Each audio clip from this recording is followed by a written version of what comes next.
आधी रात का समय था। दिव्या अपनी माँ के साथ अपनी झोंपड़ी में बैठी थी। माँ, मुझे शादी नहीं करना।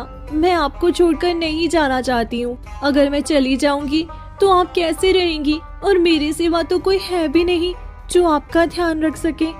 चिंता मत कर बेटी, मैं किसी तरह अपनी जिंदगी बिता लूंगी, पर इसके लिए मैं तुम्हारी जिंदगी बर्बाद नहीं कर सकती।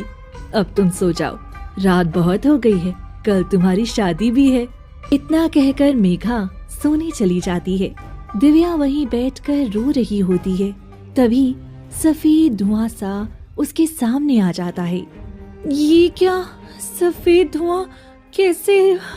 माँ, ये देखो माँ, यहाँ धुआं कैसे आ रहा है? लेकिन दिव्या की आवाज मेघा तक नहीं पहुँचती और वो सोई ही रहती है।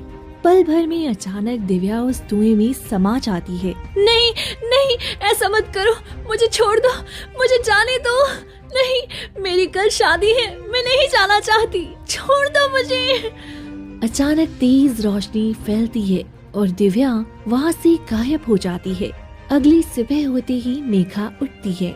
अरे दिव्या घर में नहीं है, वे कहाँ चली गई? इतनी सुबह, आज उसकी शादी है, सारी तैयारी भी हो चुकी है और वो कहाँ चली गई? हाँ, देखती हूँ आसपास। मेघा घर से निकलती है और गांव वालों के पास जाती है। अरे भाई साहब, आपने मेरी बेटी दिव्या को कहीं देखा है? वो कहीं नजर नहीं आ रही है। अरे शायद तेरी बेटी किसी के साथ भाग गई होगी। ये कैसी बातें कर रहे हो? नहीं, मेरी बेटी कहीं नहीं भागेगी, वो दिखाई नहीं दे रही है। बस चिंता हो रही है, आज उसकी शादी है। हाँ, तो शायद वो लड़का उसको पसंद नहीं होगा और उसका किसी के साथ चक्कर चल रहा होगा, इसीलिए वो भाग गई। अब देखो, तुम्हें मेरी बात पर यकीन करना हो तो करो, नहीं तो ना करो, उससे मुझे क्या है। अरे वैसे विष्णु की बेटी भी भाग गई है, तुम्हारी बेटी भी तो उसकी सहेली थी ना? हाँ, बोलो।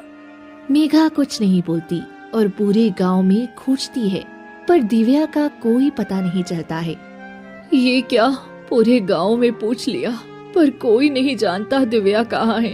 एक काम करती हूँ, जाकर उसके ससुराल वालों से पूछती हूँ, शायद वो उनसे बात करने गई हो।